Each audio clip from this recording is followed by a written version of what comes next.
Hai gara jabeenyi ilma namaa mee viidiyoo kana dhaggeeffadhaa. Tare kaba kan arrees yoona ol simbaase adab jelilimi tare washi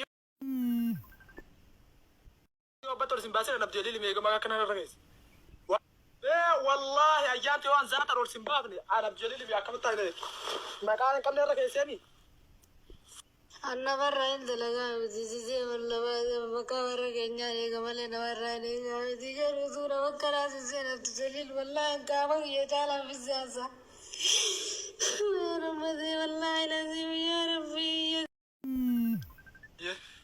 أتها كل سباسة الباس واقف جليل واكري رجودي يا كري رجودي جزرة بتجي رسولة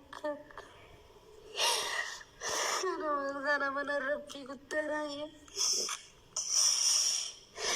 لا بالله جليل دعاء ربي أنك أما كيرا ترانسينا منان تريجرو توما ركونغ بايه أتينا رابدي أمير نيركتي منا رابدي أمير نيركتي يا تقول كل وقت وراه صح ما لك بنتي ولا يعني شابي كان جرا ما لك نبرموت ولا تيابو كان جرا ما لك ما لتبرم Hai gara jabeenyi ilma namaa viidiyoo irraa waraabet qullaashii viidiyoo irraa waraabe namaa ergee raa'ate akkanatti bootisa jechuudha. Hedduutu akka nama gaddisiisa. Ayoo hojii dhiiraa. Hojii keessa Waaqayyo isiniif haa kennu. Ashamaa akkam jirtu hordoftoota kabajamtoota chaanaala kootii kan biyya keessaa kan biyya alaa bakka jirtanitti nageenyi Waaqayyo isin haa baay'atu. Akkam jirtu ana nagaa kooti galata Waaqayyo. Isinis baga nagaa naa taatan isin jedha hordoftoota kooyi. Egaa warroonni immoo mana kiyyaaf haarawaa taatan subscribe like share gochuudhaan nu gajjabeessaayu. Warroonni jajjabeessaartan immoo hedduu galatoomaa ulfaadhaa isiniin jedha. Egaa hordoftoota kooyi dhugaa yeroo kana keessatti namumaayyuu amanuunis baay'ee ulfaatee jira. Maaliif shamarran keenya irratti waan adda addaa hojjetu jechuudha. Shamarri keenyas garaa laafti. Garaa laafuudha nuti hin beekna. Dubartiin garaa laaftudha. Akka garaa laaftuu sanitti immoo dhiirri waan adda addaa irra nurratti hojjeta jechuudha. Obboleettii keenya kana akkuma amma sagalee ishee dhageessanii hedduu boochi hiriyaa ishee ture. Akka hiriyaatti taasa'aa ture viidiyoo ishee irraa waraabaa ture. Saniin booda immoo viidiyoo ishee kan waraabisan namatti ergee jechuudha. Viidiyoo ishee walii gaddeemaa jira jechuudha. Sababa sanii fi baase jechuudha. Viidiyoo ishee gadi baase jechuudha. Maaliif amma dhugaa dubbachuu fi maal jettii micayyooni birrii illee siifan ergaa maaliif viidiyoo kiyya baastee ittiin birrii na bira guutee jiraa jedhaan mee ilaalaa waan na jedhuun dhugaa rabbi dhiirri keenya kun maaliif jaalala wallaaltanii gaafa dubartiin takka jaalala isinii kennitu isin immoo dhaxxanii raa'attaniiti nama birootti yookiin iccitii ishii yookiin viidiyoo ishii bakka isii waan jaalattee fi akka feete si wajjin ta'uu barbaaddi waan onnee guutus si jaalatte garuu ati onnee guutuudhaan hin jaalanne waan ta'eef garuu ishee irratti waan hin taane daladdee viidiyoo ishee irraa waraabdee gara biraatti namoota birootti saracaata jechuudha. Haadhaaf abbaa hin haadha qabdaa miti obboleettii qabdaa miti haadha manaa godhachuuf deemtaa miti boru hoo maalidha ani maalidha jettanii yaaduu qabdan warroonni dhiiraa jechuudha. Homaa isiniin godhu cubbuudha kun dhugaa Waaqayyo isiniin jedha ebade garaa nama nyaatti ishee nama hin boochu. Qaama kiyyaa ola si jaaladhee jetteeni qaama kiyyaa ola si jaaladhee si amanee tanan waa hunda si godheette. Miskiina wallahi miskiina dhugaa rabbii miskiina. Ayyoo ay shamara keenya kana maaloo shamarran keenya adaraa keessa hin gogoomina maaloo mee garaa keessa hidhadhaa mudhii keessa hidhadhaa. Jabeeffadhaa mee mudhii keessan dhugaa rabbi silaa kunoo hin agartanii dhiirri guzuma hundaa wantoonni akkanaa kun hin deddeebi'a. Kunoo taan viidiyootu waraabama odoo jaarsa qabdu jaarsa biraatitti viidiyoo dhanaa softii odoo jaarsa qabdu viidiyoo wanna waraabamti. Dhugaa rabbi dubbachuuf jechuudha. Qoyi ani shamarran keenya kun gisee tokko tokko na ajaa'ibdu maaliif kaayyoo fi karoora beekuu qabna maaliif akka baanee beekuu qabna akkasumas immoo nama osoo hin taane Waaqayyo sodaachuu qabna. Amantaa sodaachuu qabda. Amantaan kamiyyuu keessatti abbaa manaa keetiin ala namuma barbaadde wajjiniin akka barbaadde ta'isiin hin jedhu abadan amantuma kam keessa hin jiru. Abbaa manaa kee qofa baqa. Kan qaama kee arguu qabus abbaa manaa kee qofa. Haati si deechuu yookiin abbaa si dhalcheeyyuu qaama kee hin arguu jechuudha.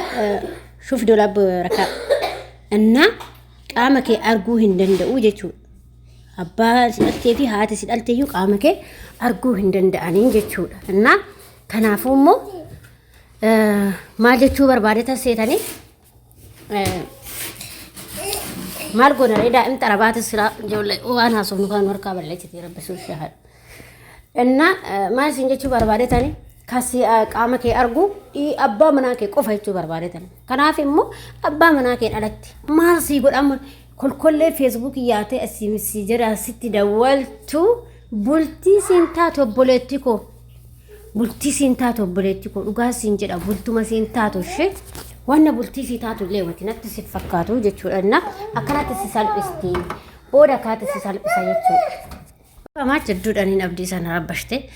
Innaa maal jechuu barbaade tinine innaa wanti jechuu barbaade kanaaf dhiirumti hundi bultii naa ta'a jettee ati qaama kee ittiin agarsiisin. Akkasuma hoo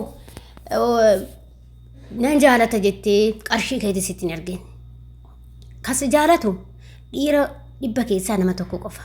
Onnee keetis kan bantuuf nama tokko qofa malee nama hunda miidiyaadhaan nan jaaladha yoo jettee inni sitti fakkeessu si dhugaa sitti fakkaate qaama kee waraabdee ergita jechuudha. Kun hin barbaachisu. Obboleettii koo of qabadhu. Of qabadhu qaama kee qabadhu. Qaama kee sirriitti jabeessiti qabadhu. Qaama kee gaafa ati jabeessitee qabattee akkasuma immoo nama ati gaarii taate namuma gaariitu taa'ee si eeggata. Gaafa ati qaamni kee bakka suuraan kee bakka madadeetti deemee qaamni kee madadeetti deeme namumti si fuudhu hin jiru, dhirsi si fuudhu hin jiru, dhiirri si fuudhu hin jiru. Kanaaf of qabadhaas namti warra shamarranii kun jechuudha. Maali of sattaruu hin dandeessanii isin? Of qabachuu hin dandeessanii? Maali dhiirri tokko ani viidiyoodhaan qullaatti ba'u malee nama fuudhu taanaan dogdi malee haa galu bakka dhaabadhee nafa malee dhiirma isheen qullaatti beeyyetu feesbuuk irraa dhuftee haa hafu. Okay? Waa akkasiisa ittiin galina baqa. Dhiirri tokko nan jaaladha yoo jette gaafa inni galeessi haa fuudhu galeessi ati gaafa biyya ormaa jiraatte taa'ee si haa eegu bakka wajjin haasaa qofa qabaadha. Ganaammoo asii deebitee raawwattee qaama kee qullaa waraabdee raawwattee achitti ergita.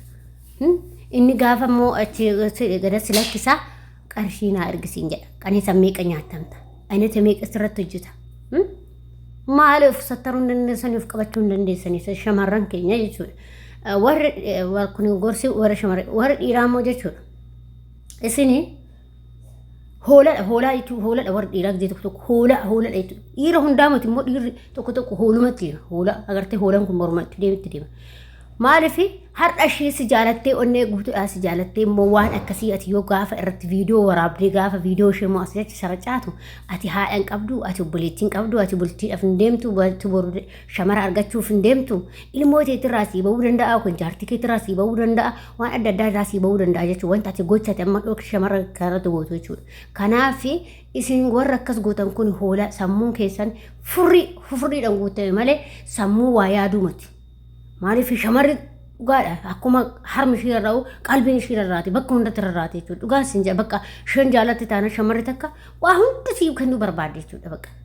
Lubbuu keetu sii kennuu barbaadde obboleessoo qaama dhiisate lubbuu keetu lubbuma ishee kanas dabarsitee sii kennuu barbaadde shamarri jechuudha gaafa si jaalatte. Garuu isin gaafa si shamarri takka isin jaalatte eeyyee attaallaltanii raawwattanii qaama ishee qullaa irraa waraabdanii gallakkiftanii jechuudha. Kanaaf of qusadhaa warri dhiiratis. Dhiirri immoo bultiif deemu hin beeksisa. Dhiirri immoo si jaalachuuf si deemu hin beeksisa. Dhiirri jireenya keetiif si deemu hin beeksisa waan ta'eef addaan baafadhaa sirriitti addaan baafadhaa beeka. Kanaaf dhiironni keenya wanta akkanaa har'aa of eegaa. Shamara irratti cubbuun deemina. Ilmoo teeti sii bahuu danda'a jaartii keeti sii bahuu danda'a waan ta'eef. Innaa isa kanaadha gorsi kooyaa isa kanarraa kun jechuudha. Dhiiraaf shamarraniif isin ta'a jedheeti yaada hedduu takka na gaddisiise dhugaa dubbachuudhaaf maaliif seetane hin boochi dhugaa amma miciyyoon kun baay'ee boochi jechuudha. Qaamni ishee olii gaddeemaa jira hin boochi jechuudha. Kana waanuma miidiyuma kanarratti arginu guyyaa guyyaa waanuma adda argaa oolla jechuudha. Amma akkas isiniin jedha obboloota koo of qabadhaa obboloota koo shamarran akka kootti of qabadhaa. Of qabadhaa ati gaarii taanaan dhirsa gaarii si fuudha. Abaddan ati heerumaan dhaftuu bar gaafa amma viidiyoon kee olii gakka fiigu kana hafta malee gaafa isaa hin haftu jechuudha. Inni akkas gorsi baatee farreetti fe'anii warroonni maatii koontaan sabiskiraabii gochuudhaan maamila keenya ta'a. Baay'ee hanga viidiyoo biraatti walitti deemnutti turtii gaarii.